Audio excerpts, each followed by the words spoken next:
I think that's always a hidden secret in everything, a hidden gem is winning a turnover battle.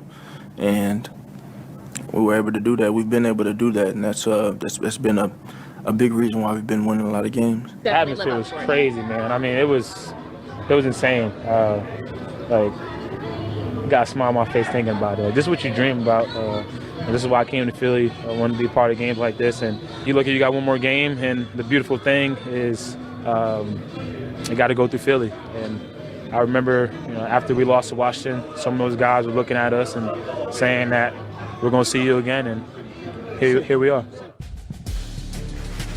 With his 200-yard game in the regular season against the Rams and what he did today, Barkley joins Eric Dickerson as the only players all time with a 200-yard rushing game in regular seasons and a playoff game. Barkley, the first to do both in the same season. Los Angeles, they battled through a whole lot given what's going on in their part of the world and what they faced today. Sean McVay, a whole lot of pride in his bunch. Some thoughts on how this season comes to an end. A little more than 2 minutes left. You guys get the ball back after Stafford's your quarterback. Like, how confident? 29-28 is all that I saw. There was nothing you could tell me, Dylan, that wasn't going to go down like that. And he did that. And unfortunately, we had a miscommunication on the 3rd and 4 that put us back, where you book a special player when we probably could have converted on that play. It moves you back, and I won't talk about what I thought occurred on the 4th down, but he put us in a position to be able to win that football game, and that's who he is, and I'm not at all surprised. And we all had the expectation with him leading the way that we were going to win that game, and he did everything, and he did his part to put us in a position to be able to do that. So proud to be associated with this group, and as far as my future goes, I mean, it's 30 minutes after the last game, so I'll take some time to think about it, but I feel like I was playing some pretty good ball. You got football left in you? Sure feels like it. Sure looks like it too. Stafford, ball got knocked out of his hands, but they're in the red zone there late with a chance to steal this one. Most rushing yards the Rams have ever allowed to one player in the regular season, the 255 Saquon had out in SoFi in November. 56 games and the playoffs that they've had, the most rushing yards they've allowed Saquon Barkley today. It's kind of what he does. Tim Hasselbeck is alongside again. And let's just start with that. And a day where the snow, slow to get going, but then it's going to pile up.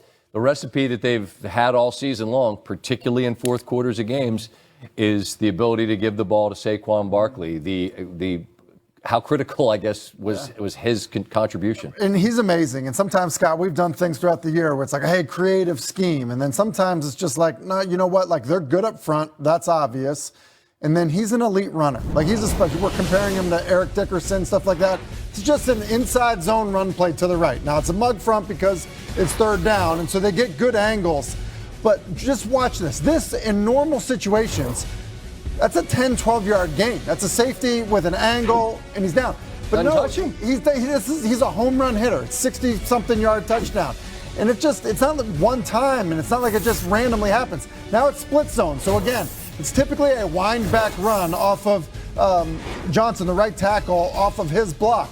But because Jared Verse tries to fold over the top, Saquon's got great vision, hits it front side, and then same thing, just running through the angles of secondary players. And so I just, kind of have those two, in the tape just to show, like, how elite of a runner he really is. Like, I mean, it's because it's not just a guy that's got a ton of speed. It's not a guy that just has power. Like, he really has it all. I mean, it doesn't matter the type of run. Doesn't matter in terms of, the ability to break tackles, but then also have breakaway speed.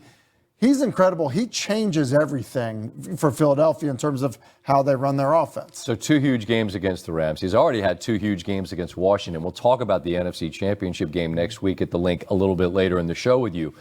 But I can't help but think, like, how close Buffalo is to seeing the game tied from Baltimore and you have a drop, right? Yeah. I can't help but think how close Philadelphia is to seeing a 13-point lead under 5 minutes to go on their home field.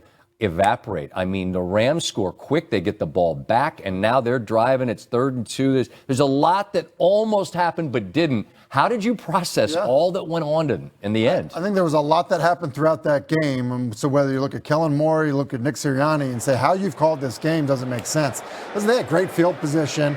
They ended up trying to throw an inside kind of rail route to Brown, nearly gets intercepted late in the game. This is a 2nd down. You run the football. I mean, your running back is averaging like 7 yards per carry.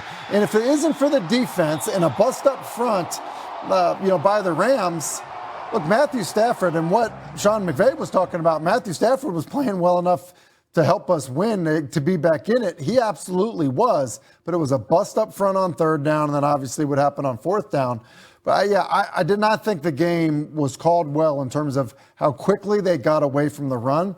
And then in situations like a 4-minute offense situation to take a 12-yard sack, on a boot play when really you probably should be handing the ball to 26. And I mean, Philly has such an interesting love-hate with their everything in sports, but particularly I think this head coach. I mean, if that lead gets away on a day where Saquon did what he did, and then you look back, you're like, wow, we had a couple of missed extra points, and like, what happened in the end? I mean, that 3rd and 2, and again, I get that Williams fumbled the football and it's snowing, and it's got to be incredibly difficult to have ball security. But it felt like a run was in play there because in a perfect scenario, if you would thread that needle, you're going to exhaust the clock and score late, right? I mean, you score any chance you get. I just wonder about the play call on the one on the 3rd and 2, and it's easy now to sit here and ask, but I'm curious what you think. Yeah, no, I think that.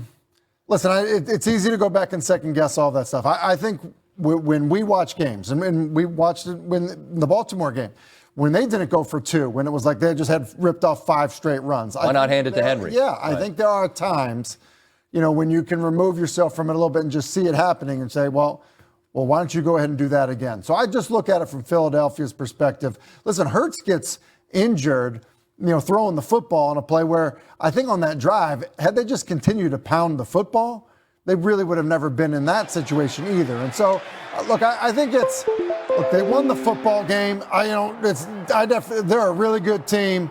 They're going to play a division opponent in a championship game. Congrats to them. That game felt a lot closer than it should have, especially when you have a runner that was running the way Saquon was running in the weather that they were playing in. Right, and you and I sit here every Sunday night, and typically we've got, a dozen games or more that we're sifting through. But when you've just got the one, you really put the microscope on each possession and what the positives and negatives are. And in the end, it's just so fractional, man. The difference between Baltimore and Buffalo being in a tie game is a drop, and the difference between Philadelphia seeing a 13-point lead slip away there is fractional there on those last few moments as well. So we will talk championship weekend as we look forward a little bit later with Tim. It will not include Lamar and Baltimore awfully close. He is visiting with the media after they've come up 2 points short in Buffalo. Xin chào tất cả các bạn đã quay trở lại với kênh YouTube của mình. Video ngày hôm nay